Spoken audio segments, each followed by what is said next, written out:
Ex-ministro Gedel Vieira Lima é preso preventivamente por determinação da Justiça Federal de Brasília, acusado de tentar atrapalhar investigações. E você vai ver também. Justiça Federal aceita a denúncia do Ministério Público contra o contraventor Carlinhos Cachoeira e outras 5 pessoas por lavagem de dinheiro. Justiça decide que acusados pela morte de embaixador grego no fim do ano passado irão a júri popular. Superior Tribunal de Justiça decide que Casa de Saúde não é culpada por morte de bebê prematuro no interior de São Paulo. E os cuidados necessários na hora de colocar as crianças em colônia de férias. Essas e outras notícias agora, no Jornal da Justiça.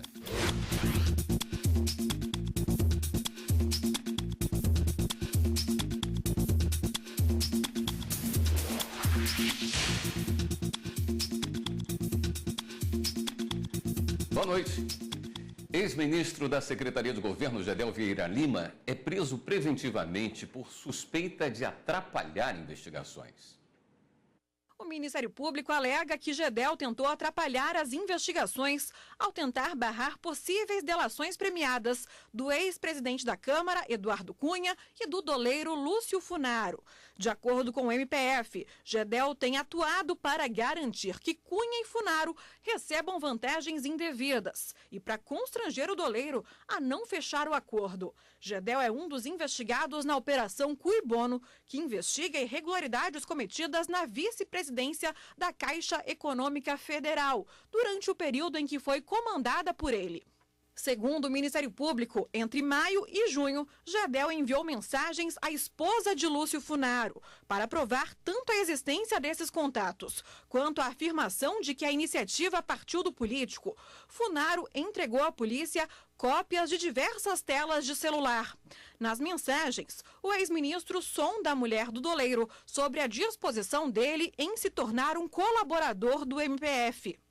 Para os investigadores, os novos elementos deixam claro que Gedel continua agindo para obstruir a apuração dos crimes e ainda reforçam o perfil de alguém que reitera na prática criminosa. Por isso, eles pediram a prisão como medida cautelar de proteção da ordem pública e econômica contra novos crimes em série que possam ser executados pelo investigado. Com a prisão de Gedel, passam a ser 5 os presos preventivos no âmbito das investigações da Operação Cui Bono. Já estão detidos os ex-presidentes da Câmara, Eduardo Cunha e Henrique Eduardo Alves, o doleiro Lúcio Funaro e André Luiz de Souza, todos apontados como integrantes da organização criminosa que agiu dentro da Caixa Econômica. Gedel Vieira Lima foi preso na Bahia e deve ser trazido ainda hoje por agentes da Polícia Federal para Brasília. Os 3 acusados pela morte do embaixador grego Kyriakos Amilides no fim de 2016 irão a júri popular acusados de homicídio, ocultação de cadáver e fraude processual. O juiz de Nova Iguaçu, Antônio Luquezzi, aceitou o pedido do Ministério Público. O embaixador foi morto em casa. A mulher da vítima, Françoise Souza Oliveira, o amante dela, Sérgio Gomes Moreira Filho, e o primo dele, Eduardo Moreira Tedeschi, são suspeitos de terem matado o embaixador. O depoimento deles foi repleto de inconsistências. A polícia suspeita que o crime tenha sido praticado para que Françoise e o amante pudessem ficar com os bens da vítima.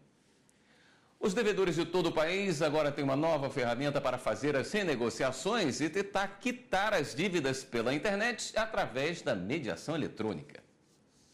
A negociação das dívidas pode ser feita pelo computador e até por smartphones. Isso porque agora existem câmaras privadas de conciliação na internet que possibilitam acordos entre os inadimplentes e as empresas parceiras. Eu acho que fazendo acordo, a dívida ela fica bem menor, uma vez que as empresas elas preferem receber o valor do acordo do que não receber nada, né? Na medida do possível que a gente possa efetuar esse tipo de transação de uma maneira objetiva, fácil e rápida, por exemplo, você tem um horário livre no teu almoço, que você possa agilizar isso direto da tua casa, sem precisar ficar ligando, porque às vezes a ligação também, principalmente call center, não é nada objetivo. As empresas ou os próprios devedores podem iniciar o processo de conciliação.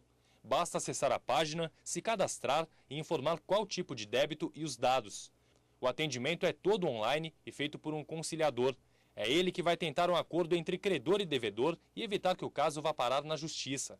As câmaras privadas têm como objetivo principal a quitação de dívidas envolvendo instituições financeiras, o que não impede a participação de outras empresas.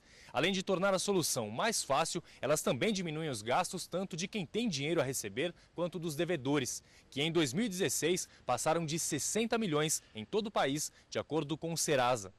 Apesar de ser uma ferramenta que vai tornar a quitação dos débitos mais fácil, este advogado orienta que é importante prestar atenção na prescrição do débito e o que está sendo pago. Apesar de ser muito vantajoso, ele tem que ter uma certa atenção. Primeiro, atenção para se as dívidas não estão prescritas. A prescrição, nesse caso, são de 5 anos. Então, se o consumidor tiver uma proposta, como é que você identifica? Quando a proposta é muito vantajosa. Tá? Então, não, você deve 100 mil, paga R$860 e nós damos quitação. Tá bom, a proposta está ótima, mas eu quero saber quais contratos que eu estou quitando, se é cheque especial, se é cartão de crédito, se é dívida, e eu quero uma planilha da evolução de como chegou a esses 100 mil.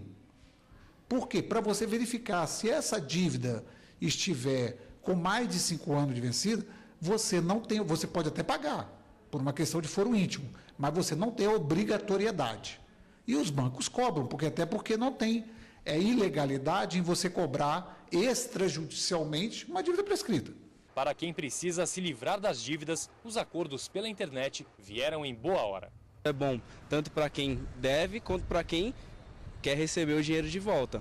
Porque além do cara quitar, limpar o nome dele, ele se torna novamente um comprador no mercado. Então eu vejo isso como muito positivo. A Justiça Federal aceitou a denúncia apresentada pelo Ministério Público Federal contra Carlos Augusto de Almeida Ramos, o Carlinhos Cachoeira, e outras 5 pessoas por lavagem de dinheiro. Eles são acusados de usar a compra de uma fazenda por R$3,5 milhões para ocultar a origem de recursos da exploração de jogos de azar. Agora, o contraventor e os outros 5 acusados se tornam réus no processo que será julgado na Justiça Federal do Distrito Federal. Você vai ver a seguir no Jornal da Justiça. Superior Tribunal de Justiça decide que Casa de Saúde não é culpada por morte de bebê prematuro no interior de São Paulo. A gente volta já já.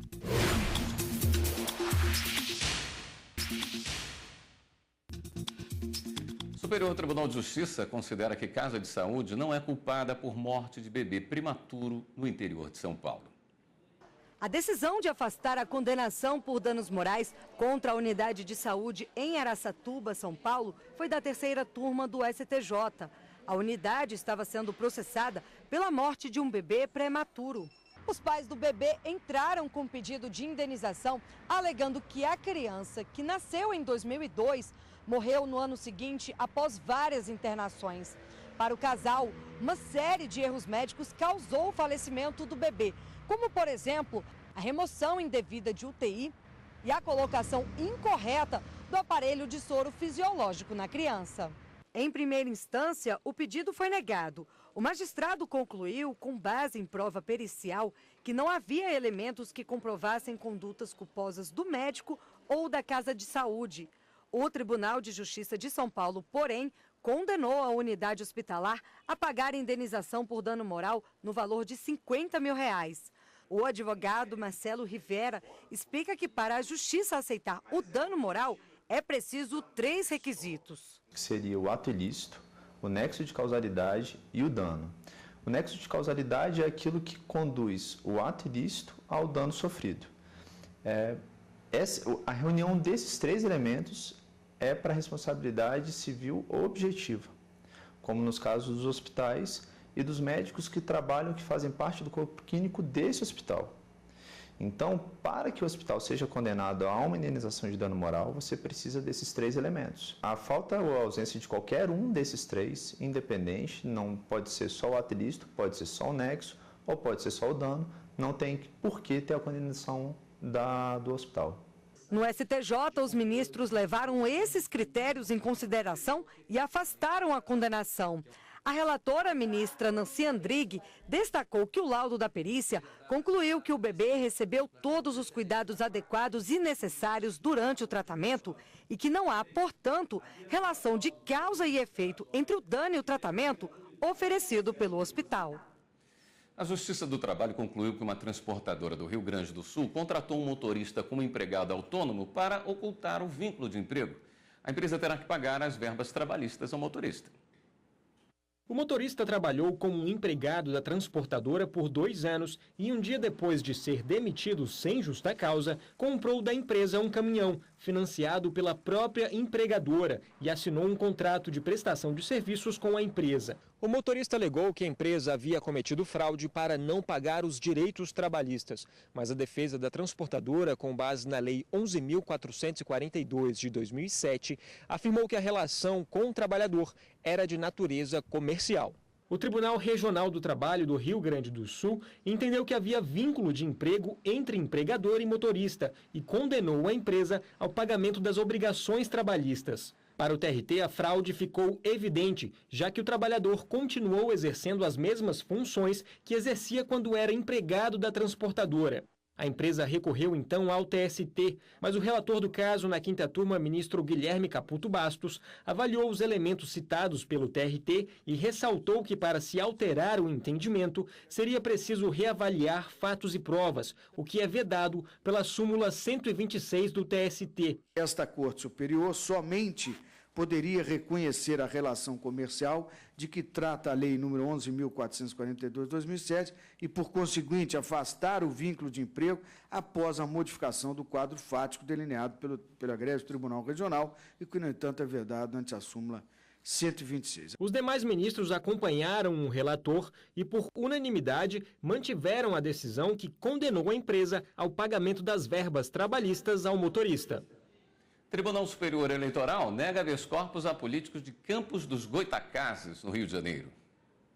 O plenário negou provimento a recursos em habeas corpus de Ana Alice Alvarenga, Alcimar Avelino, Miguel Machado e Oséias Martins. Os políticos foram suspeitos de compra de votos nas últimas eleições e, por isso, no julgamento, questionavam prisões temporárias decretadas contra eles pelo juízo da 100ª Zona Eleitoral de Campos dos Goitacazes, no Rio de Janeiro. Mas o TSE entendeu que os habeas corpus perderam o objeto pelo fato do próprio juiz eleitoral ter substituído as prisões por medidas cautelares. O relator dos 3 recursos, ministro Tarcísio Vieira de Carvalho Neto, informou que os pedidos não trazem quais das medidas alternativas impostas pelo juiz eleitoral seriam abusivas. Não é possível análise, ainda que de ofício, quanto à necessidade de adequação das medidas cautelares nos moldes preconizados pelo artigo 282 do CPP, quando o recorrente sequer indica quais das medidas impostas pelo magistrado se mostram ilegais ou excessivas. Aqui a menção também a precedentes do Superior Tribunal de Justiça. A proposta que trago a debate é no sentido de se negar provimento a esse recurso em habeas corpus. O relator acrescentou que cabe ainda ao TRE do Rio de Janeiro examinar eventuais recursos dos atingidos pelas medidas cautelares antes do TSE. O voto do relator foi seguido pelos demais ministros e a decisão foi unânime. A lei que permite a comerciantes a cobrança de preços diferenciados para um mesmo produto, dependendo da forma de pagamento, gera dúvidas para os consumidores. A legislação traz uma segurança jurídica para os empresários, mas é preciso ficar atento às regras para evitar abusos. A prática era antiga, mas não regulamentada. Geralmente, quem paga em dinheiro tem um desconto. Com a nova lei, os comerciantes têm a possibilidade de fazer a cobrança diferenciada de valores, dependendo de como o cliente quer pagar. Comerciante pode dar desconto, por exemplo, para quem paga à vista ou com cartão de débito, sobre aquele que paga com cartão de crédito. De qualquer forma, é uma opção do fornecedor, mas, uma vez dada, deve ser dada para todos os consumidores. E a forma deste fornecedor declarar esta opção é no seu estabelecimento de forma clara, ostensiva. A principal vantagem dessa liberdade em oferecer valores diferenciados é que a cobrança pelo mesmo produto para quem paga à vista será mais justa, porque não serão repassados, por exemplo, as taxas de cartões de crédito. Hoje já é possível ver a diferença dos preços para quem optar por pagar em dinheiro. É uma forma de competir com o concorrente e atrair clientes. Qualquer desconto que é dado para o consumidor, acho que sempre compensa. Acredito que eles estão sobretaxando, porque sempre tem uma sempre tem uma poeirinha, né, debaixo do tapete. À vista é bem melhor, né? O desconto é bem melhor. Já no crédito paga um pouco mais, não compensa. Antes, a diferença de preço não era considerada legal, porque, de acordo com órgãos de defesa do consumidor como a Proteste, qualquer forma de pagamento, seja em dinheiro, crédito, débito ou até mesmo cheque, são considerados à vista. Além disso, ela afirma que a regulamentação da lei não garante que os preços à vista não estarão sobretaxados. Se essa prática for constatada, o fornecedor está sujeito a multa, a apreensão do produto, cassação da licença para atividade ou interdição. Pioneira no Brasil, a Justiça Volante do Espírito Santo completou 22 anos ajudando a solucionar conflitos no trânsito. O projeto é uma parceria entre o Poder Judiciário e o Batalhão de Trânsito da Polícia Militar. A pessoa que se envolve, por exemplo, no acidente de trânsito, já está, o próprio nome já diz, é uma vítima. Está sofrendo uma pequena colisão às vezes e tendo grandes problemas. Esse serviço da Justiça Volante desburocratiza isso tudo, acelera os procedimentos, agiliza o atendimento, permite que a vítima de acidente de trânsito tenha o seu problema resolvido de uma forma mais rápida, mais ágil e menos burocrática. E resolvendo essas questões de trânsito dessa forma, a Justiça está atuando como? No sentido de um trânsito mais seguro. Em ruas internas de bairro, onde há segurança para os condutores, a viatura da Justiça Volante se desloca até o local do acidente a pedido dos envolvidos. O chamado pode ser feito através do 190, ou, se o condutor preferir, pode ir até um posto de trânsito, que serve de base para viaturas da Justiça Volante. Na Grande Vitória, os postos ficam na Barra do Jucu, Jardim Camburi e na Terceira Ponte. Encontramos o motorista de Uber, Felipe, que se envolveu em um acidente e foi em busca de ajuda. Eu fui entrar para a esquerda, o motorista da caminhonete veio, em cima de mim, parou antes de bater.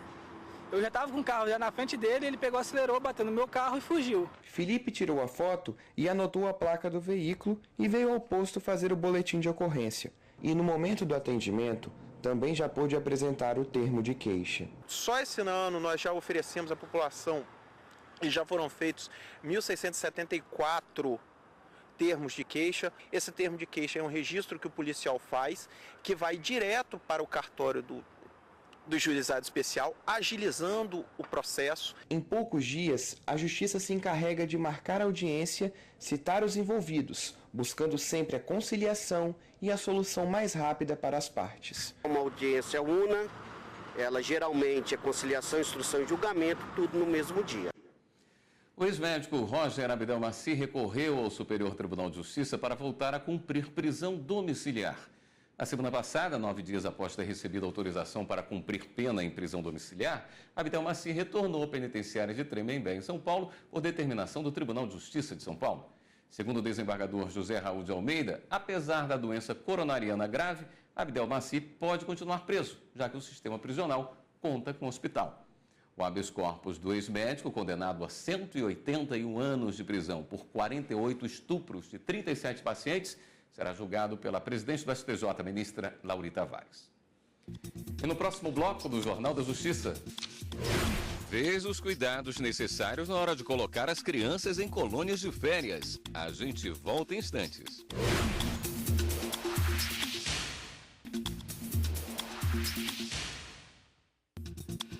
O ministro Edson Fachin, do Supremo Tribunal Federal, indeferiu liminar em que Joesley Batista, Ricardo Saldi e Francisco de Assis Silva alegam que ato da Justiça Federal de Brasília teria desrespeitado termos do acordo de colaboração premiada firmada entre eles e o Ministério Público Federal e homologado no STF.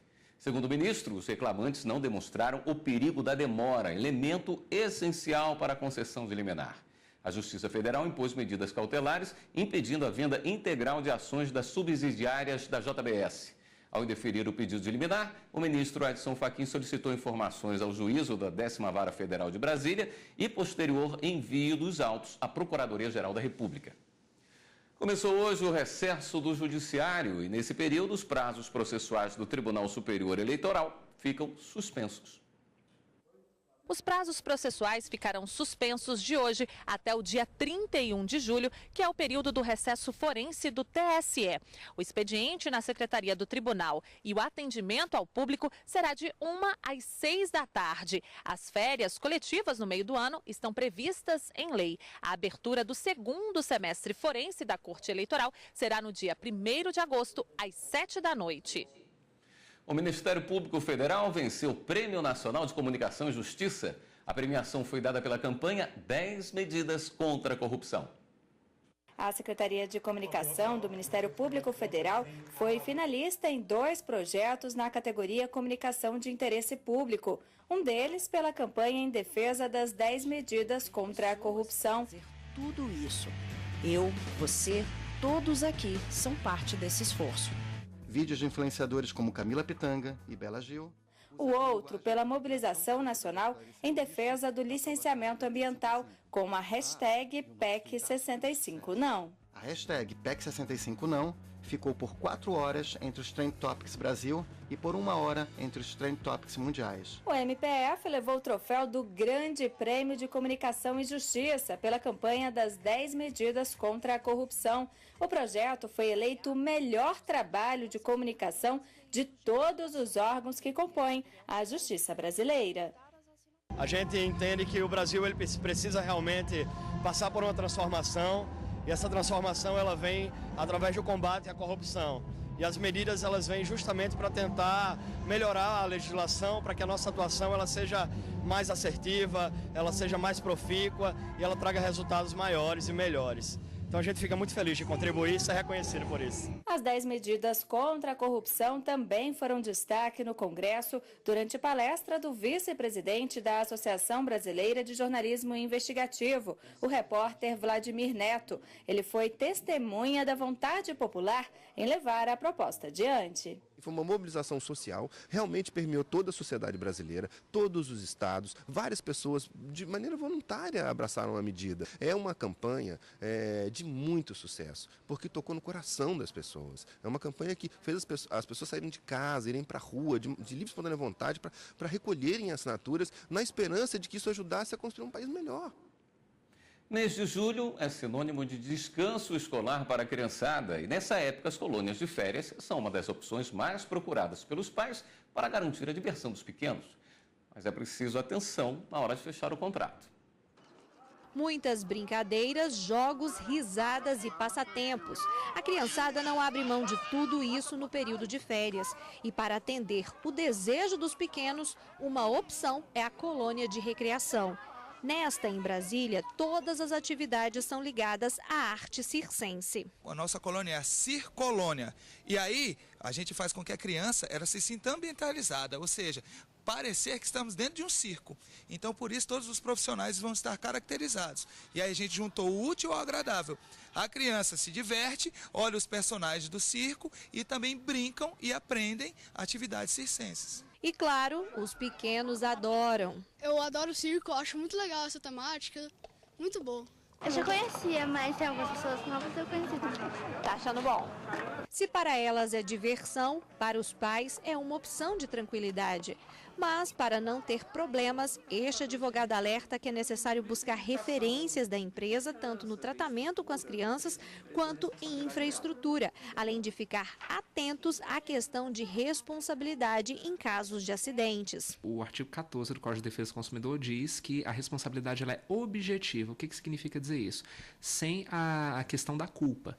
Então, muitas vezes as empresas elas querem se eximir da responsabilidade com as crianças por um eventual acidente. E essa cláusula, na prática, ela não é considerada na justiça, ainda que o responsável assine, né, um documento contendo essa cláusula é tida como abusiva. Outro detalhe importante é conferir se todas as atividades e os serviços anunciados foram oferecidos à criança. Caso a programação não seja cumprida, pode se caracterizar propaganda enganosa. Se for algum vídeo, algum material físico, é interessante que o responsável guarde, para que depois ela venha pedir o ressarcimento de parte desse serviço que não foi prestado. E o ressarcimento ele pode ser oferido posteriormente ou, em casos mais extremos, judicialmente. Então, às vezes foi uma atividade, uma brincadeira ou às vezes até um dia, né, digamos assim, foi contratado 4 dias, por alguma razão só pôde ser prestado 3 dias, então o responsável tem direito ao abatimento desse serviço. O programa Fórum desta semana discute a nova lei da migração. A norma mexe com a vida de pelo menos 1 milhão de estrangeiros que moram no Brasil. E o programa vai fundo no tema. Fala, por exemplo, dos venezuelanos que cruzam a fronteira para fugir da fome. Muitos deles estão em situação irregular e podem ser deportados. Os detalhes da nova lei da migração estão no Fórum. É amanhã, às 9 horas da manhã. E o Jornal da Justiça fica por aqui. Outras notícias do Judiciário você acompanha amanhã, 13h, no Jornal da Justiça, primeira edição. Uma boa noite para você e continue aqui na TV Justiça.